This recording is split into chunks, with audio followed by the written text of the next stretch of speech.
we will begin.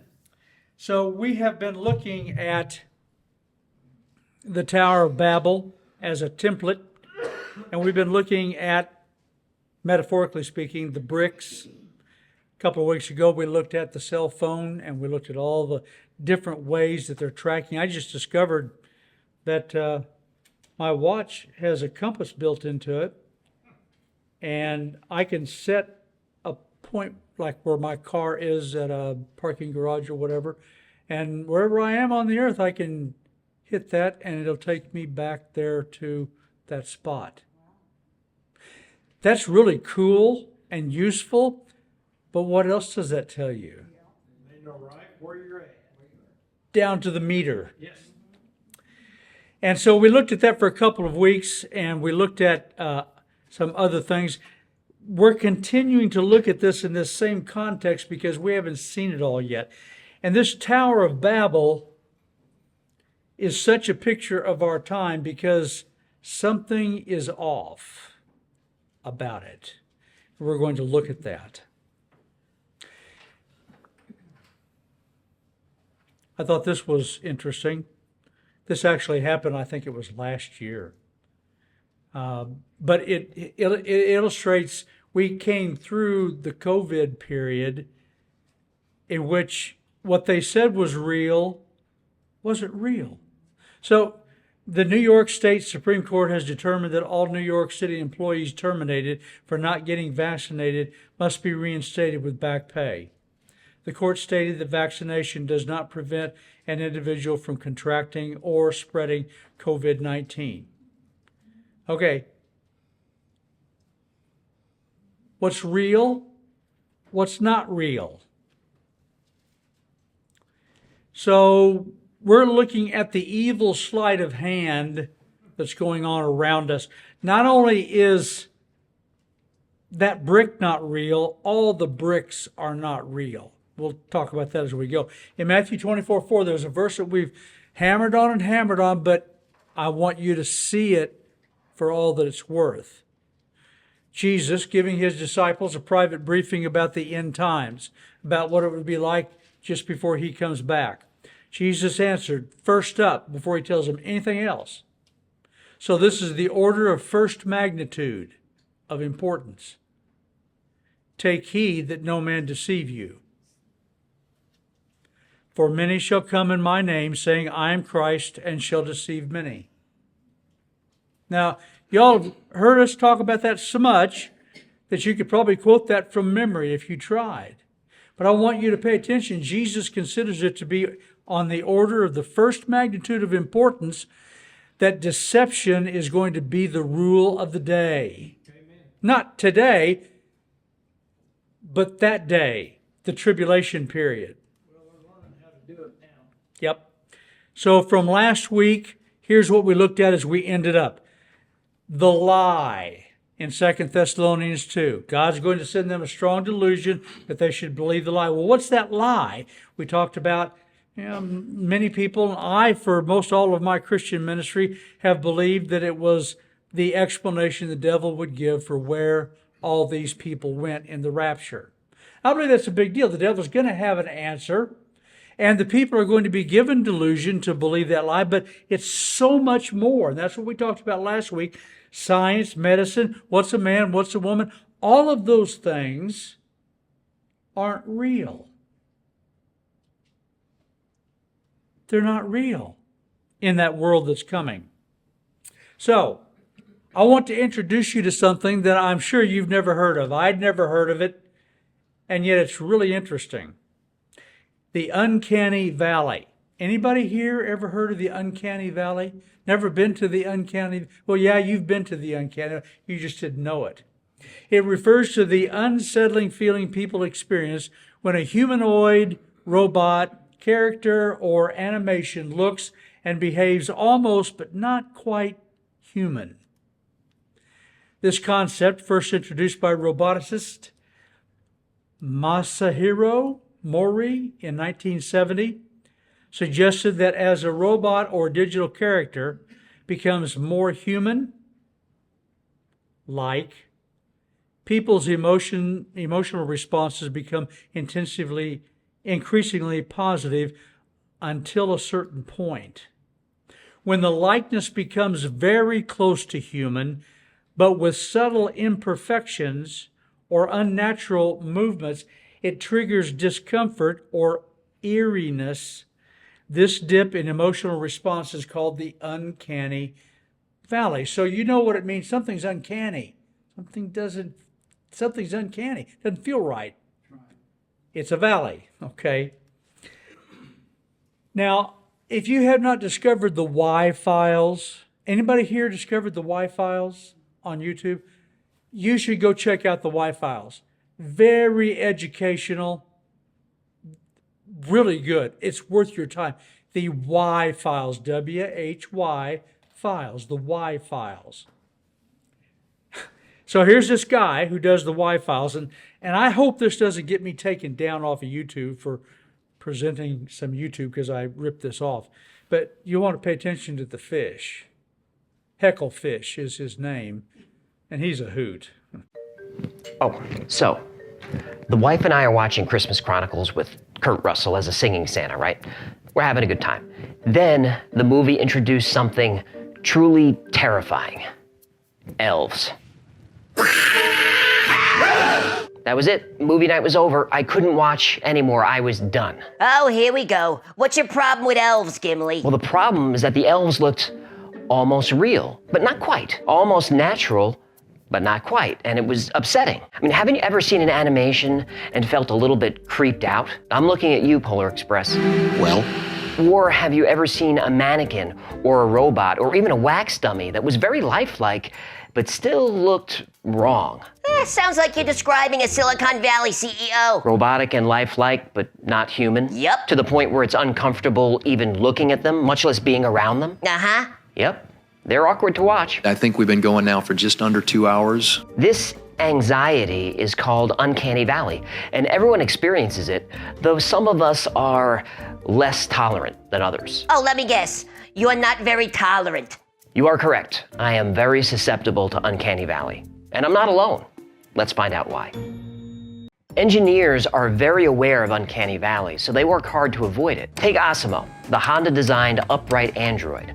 Asimo is very human that it can walk, run, play soccer, and do all kinds of other stuff. But Asimo doesn't creep us out. A primary reason that people love this robot and don't fear it is because while Asimo's designers have replicated a lot of human behavior, they haven't tried to replicate too many human physical features. Asimo is clearly a robot, a simple machine, and nothing more. Now, it might seem counterintuitive, but something that acts human but looks artificial is much more agreeable than something that looks human and acts artificial. It is very nice to meet you. Much more agreeable. Asimo doesn't fall into uncanny valley, but put a human head on the thing, suddenly it's a horror movie. Shrek is still worse. Shrek. I didn't play it, but he goes into detail. I'm telling you, the Y files, it's worth your time. He gets into a lot of conspiratorial stuff. It's really very interesting and educational. Anyway, Shrek, who's the woman in that, the girl? Huh?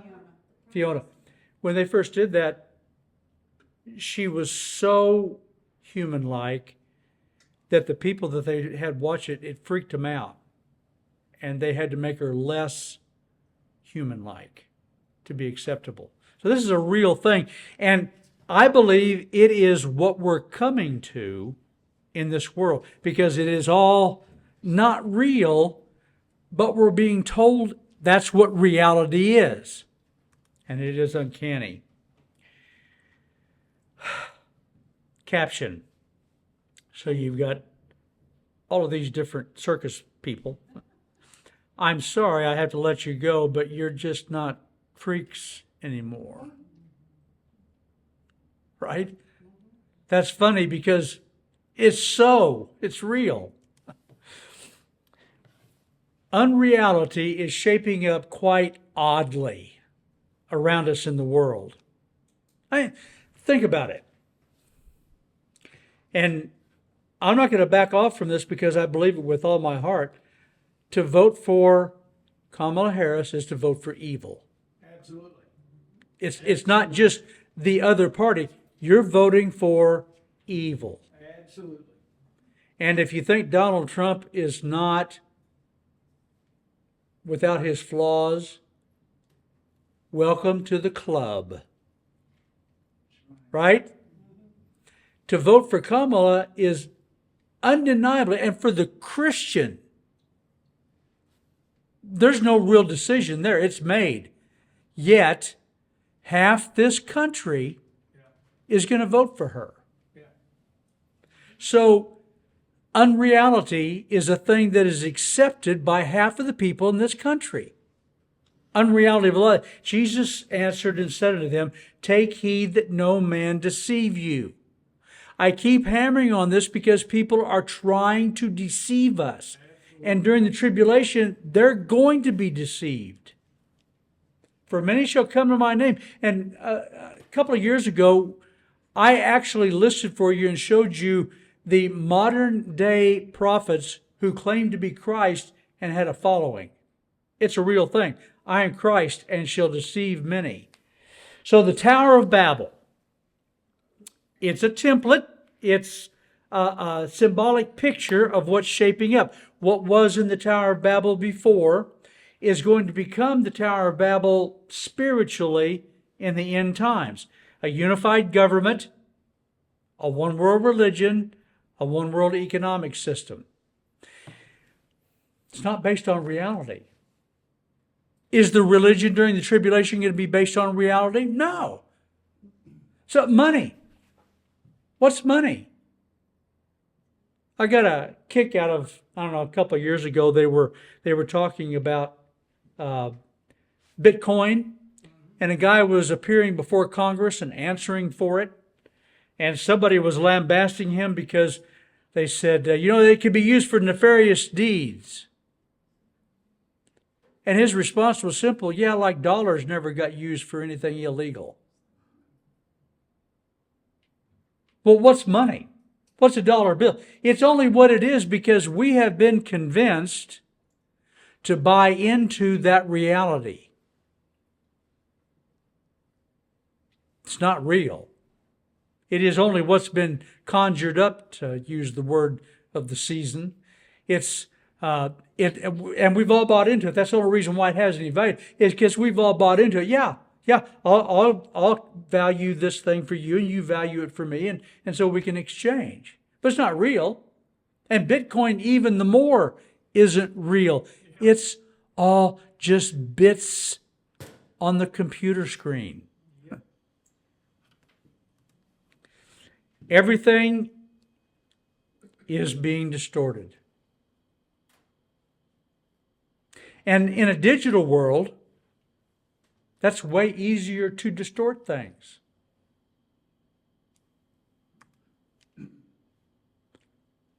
Rick put this on the sign back in the summer.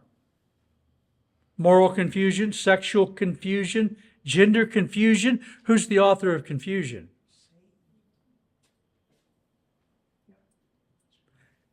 Unreality. Half of our country is walking in what's not real. Amen. And we're being set up. And remember, the World Economic Forum, we talked about this in detail. One of their mantras, one of the things they say is, we want to digitize everything. I remember the first time I heard that, I thought, well, yeah, good luck with that. How are you going to digitize a person's brain? Well, and then along comes people who are actually figuring out how to try to do that. Elon Musk is inserting things in people's brains. Yeah, and on one level I begin to understand this because everything about us, as far as we know, every molecule in our body requires electricity to function. Every cell, electricity is what makes it work. That's why if you don't take enough magnesium, electricity can't flow easily, and you kind of slow down and you don't function properly. Electricity. Yeah, maybe that's right. They've made the joke for a long time. We're just a digital toy on somebody's desk out in the universe. Indeed, when you get to, and we've looked at this, when you get to looking at quantum mechanics, quantum physics, you can only reduce things down so far. When you get to a certain point, you can't cut it in half again, indicating it's a digit. The world and the universe are made up of digits. So, yeah, they're going to try to digitize it. If they digitize all of our bank accounts and money is digital, well, how does that play into unreality for them? Reality will become what you say you have has nothing to do with what we say you have in the bank. And what you want to use that for is nothing compared to the reality that we say you can use that money for. We're being set up. Unreality.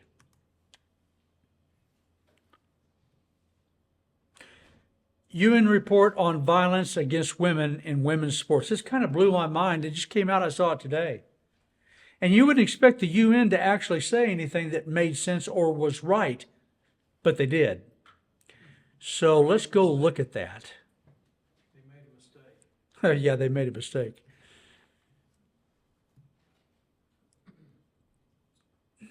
The new UN study on violence against women and girls reveals female athletes have lost almost 900 medals to trans opponents. Now, that's the headline. We could go into more detail, and I encourage you to go read the article. But they go into the detail accurately. The UN report accurately portrays how, now, where they're going to go with that and what they'll do with that will be all wrong, right? But they got it right. It's violence against women and girls. So what's their answer going to be? How are they going to go with that? We've talked about transhumanism, right? Okay. Transhumanism, human 2.0, right? They're the ones that came up with transgenderism. A man is only a man because we have not found a way to get around that limitation, and vice versa. That's where it came from. We're going to talk more about that as we go. All right. And then another thing that floored me, and we're living in times when it takes a lot to floor me. This floored me. Apple just dropped a white paper explaining what they had found. Now, I'm going to give Apple credit. They're dealing in reality when Google and Facebook and Microsoft, they're all going off the deep end for AI. Apple just dropped this gigantic bomb about large language models. Now, if you don't know what that is, a large language model is really what AI is. As I've told you before, it's not intelligence. They have access to lots and lots of databases and can access it really fast. It's not intelligence. And so Apple just dropped an AI atomic-sized bomb in its latest research paper, claiming that large language models aren't the reasoning masters that we think they are. Apple conducted all of these experiments and concluded that there was zero evidence that these models showed any signs of reasoning. Zero. That's a huge statement.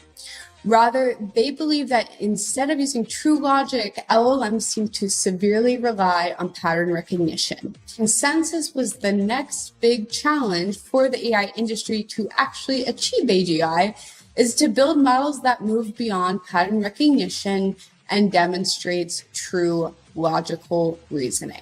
Apple just came out and dropped an atomic-sized bomb. AI is not reasoning. It's not intelligence. Now, I'm going to give them their due. They're recognizing reality. What they want to do with it, and that was at the end there, they're saying we need to fix that. They think they can fix that. I don't think they can because it's organic. Reasoning is a human gift of God that's organic. They'll never do it. But they will fix it enough to make it appear to be reasoning. Yeah. Dan? They'll fix it by having some organic brain attached. Yeah, yeah. The Antichrist is going to control that. Yeah. So I'll give Apple its credit for what it is, but it's really only doing it because it wants to move it in the direction that they think it needs to go.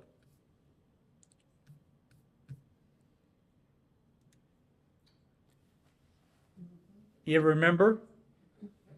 So we're talking about unreality. We're talking about the bricks in the Tower of Babel are all not real. We're coming to a time when people are going to accept the reality that the Antichrist puts to them. Poor little boy. He was willing to say, he doesn't have any clothes on. You remember the little story?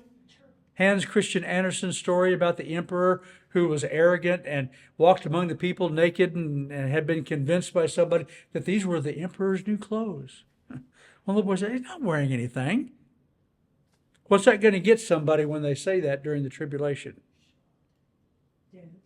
Yeah, it's not going to be good. So connect what Jesus said, a time of deception. It's the most important thing. Of the magnitude of order number 1, deception. Add that to what Paul's prediction was, and we'll see that in 2 Thessalonians 2:8. And then shall that wicked be revealed, whom the Lord shall consume with the spirit of his mouth, and shall destroy with the brightness of his coming, even him whose coming is after the working of Satan, with all power and signs and lying wonders, with all deceivableness of unrighteousness in them that perish, because they receive not the love of the truth, that they might be saved. You share Jesus with somebody, and they reject that truth because they love unrighteousness. People don't have an intellectual problem with the gospel, they have a moral problem with the gospel. Yes. And for this cause, verse 11, they reached the end of God's grace. And for this cause, because they loved unreality more than truth, for this cause God shall send them a strong delusion that they should believe a lie. And what we're talking about tonight is I have come to the conclusion that it's not just one lie. It will be the lie of where'd all these people go in the rapture. But it's more than that. It's what's a man, what's a woman, what's money, who's God. It'll give a peace of mind.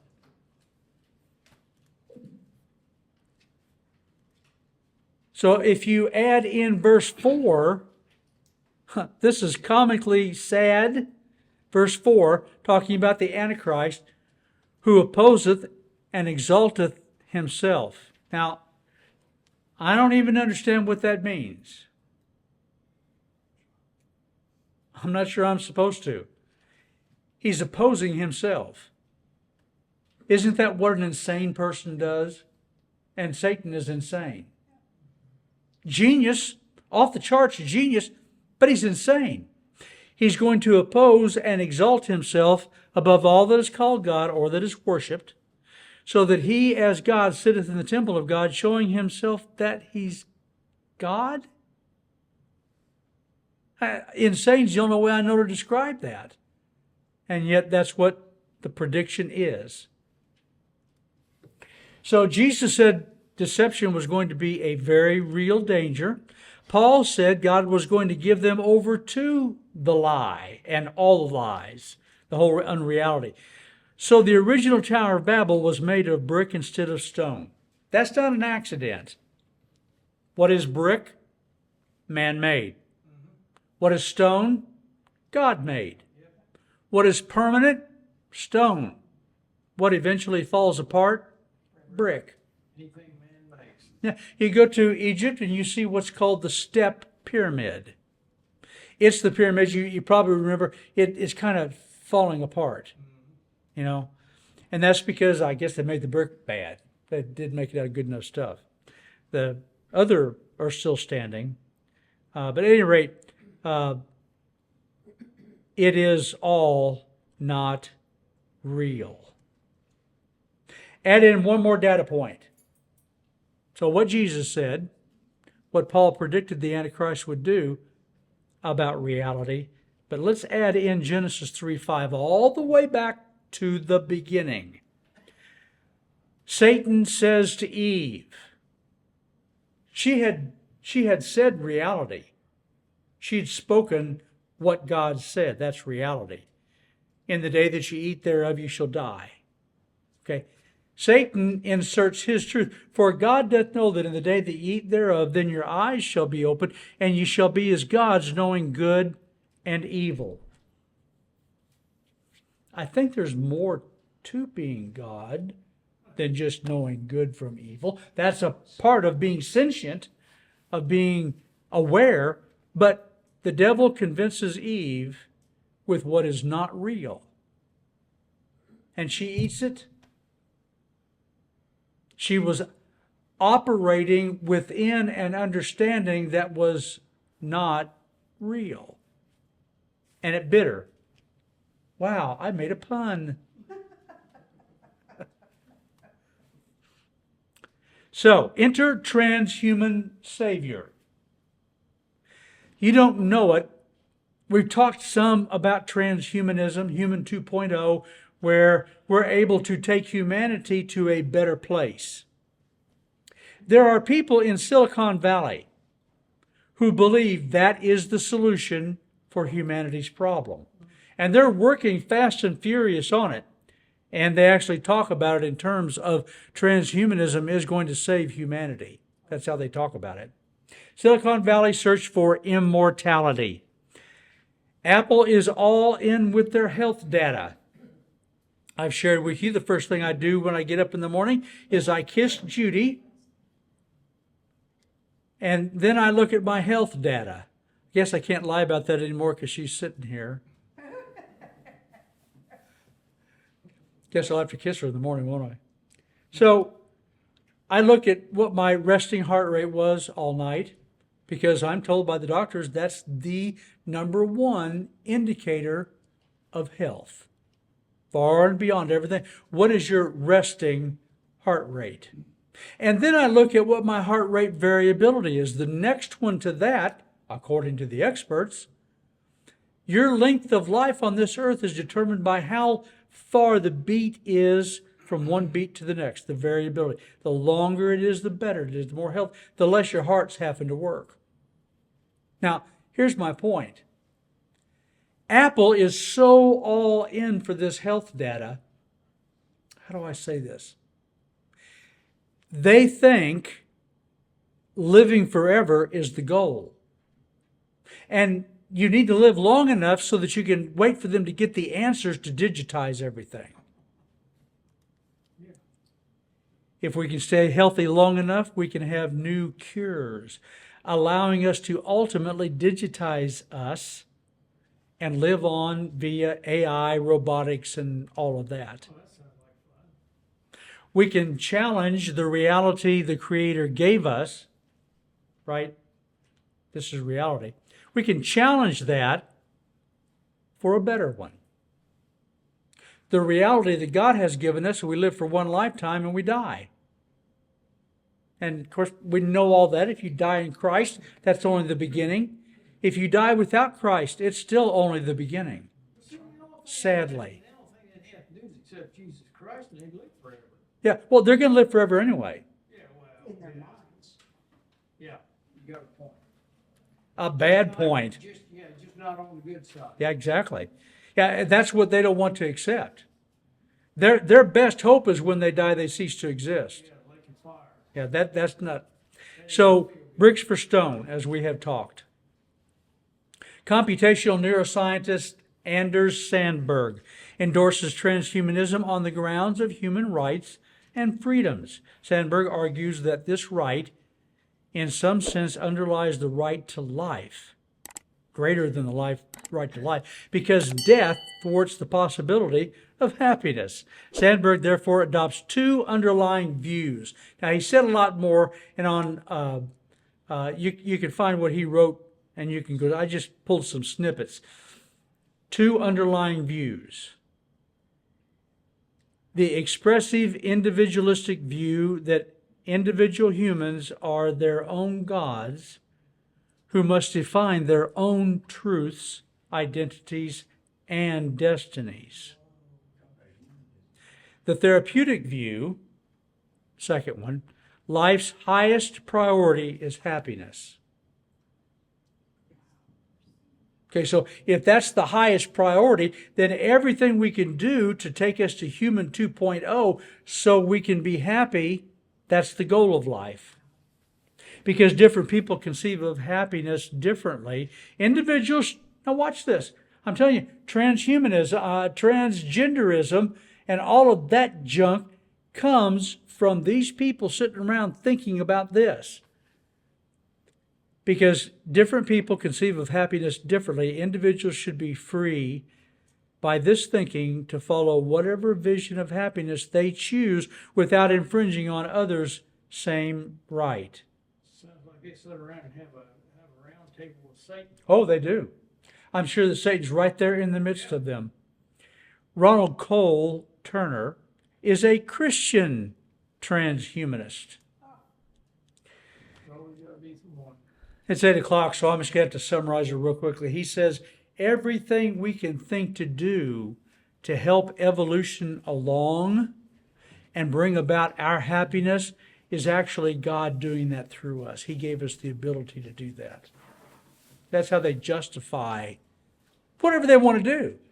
That's how they're going to justify any medical thing they want to do, any scientific thing they want to do, because God gave us the ability to think of that, and so when we do that, it's actually God doing it through us.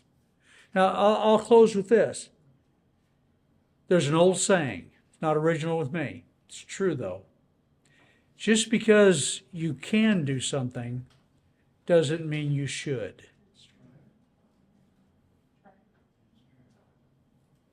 Just apply that. It won't fit in the unreality that's coming to us, shaping up right in front of us.